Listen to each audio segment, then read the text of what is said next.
திக்கற்றவர்களின் வேண்டுதலுக்கு செவி கொடுப்பவரே, நாங்கள் மன்றாடும் நாளில் விரைவாய் எங்களுக்கு பதிலளிப்பவரே, விண்ணுலகினின்று வையகத்தை கண்ணோக்கி கொண்டிருப்பவரே, உம்மை வாழ்த்தி போற்றி ஆராதிக்கின்றோம்.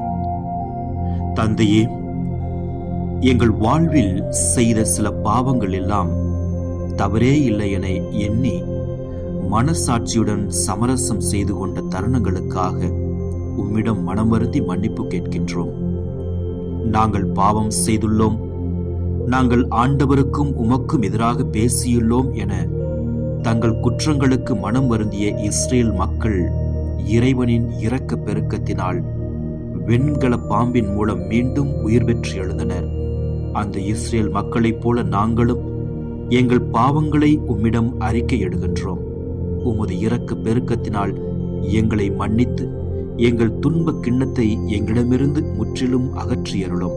அப்பா, இந்த நாளில் நாங்கள் உமது பிள்ளையாக இருந்து உம் வழி நடந்து உமது திரு சட்டத்தில் இருந்து சற்றும் விலகாதிருக்க அருள் புரிந்தருளும். இயேசுவே, நாங்கள் உமது மதிப்பீடுகள் மேல் வாழ்ந்து உம்மையே அணிந்து கொண்டு உம்மை போல ஒளிர எங்களை ஆசீர்வதிப்பீராக. எங்கள் ஆண்டவராகிய இயேசுவின் இனிய நாமத்திலே ஜெபிக்கின்றோம் நல்ல தந்தையே. ஆமென்.